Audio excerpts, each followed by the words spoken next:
Happy International Women's Day, Bonita. Happy International Women's Day, Lorena. So Lorena, I had a question for you since it's Women's Day. I wanted to know what interested you to get in the field you are in and how did you get here? Well, thank you, Bonita. Well, I have to say that my passion started very young. I was a teenager and I was finishing my high school. And already then I was wrapping up with my diploma and went home and I said, well, I want to go to Africa and I want to work in the humanitarian world.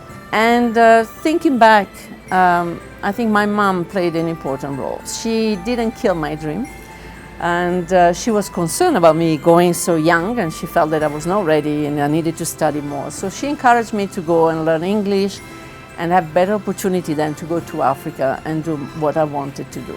When I started, instead of going to Africa, I went to England and I continued my study there, went to university later on when my English was good enough. And eventually, 10 years later, I did actually go to Africa and worked with the United Nations there. And what about yourself? How you end up? How did you choose this field, and how are you here now? In my case, I remember that I was a very shy and socially awkward teenager, and at that time my ultimate dream was to just leave my country and go abroad, because apparently it's the land of opportunities. And when my visa got rejected, I was disheartened and everything, and I had almost given up on my dreams and my life as well. But then slowly, when I picked up myself and in my undergrad degree, I got enrolled into public health program, and then I got to understand the reality of the public health sector and the nutrition sector.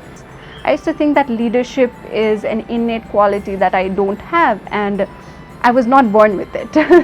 So I was waiting for somebody else to take an action. But then one day when I was traveling to this different part of my country, I got a chance to interact with a lot of women and girls like myself, and I got to learn about their experiences and their challenges. And I think that sort of triggered, it is my duty, it is my responsibility to take a lead and make situation better for them. We are in the spirit of International Women's Day, so this year's theme is Women in Leadership as well. So in terms of COVID-19 crisis, I wanted to know, what does equal future look like for you, and what do you envision?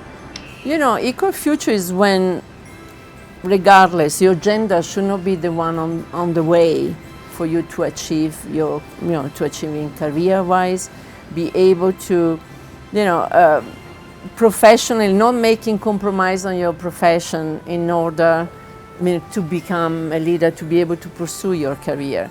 And I think still we are not yet there, that we do have the same opportunity, or I think we compromise more as women leaders than men.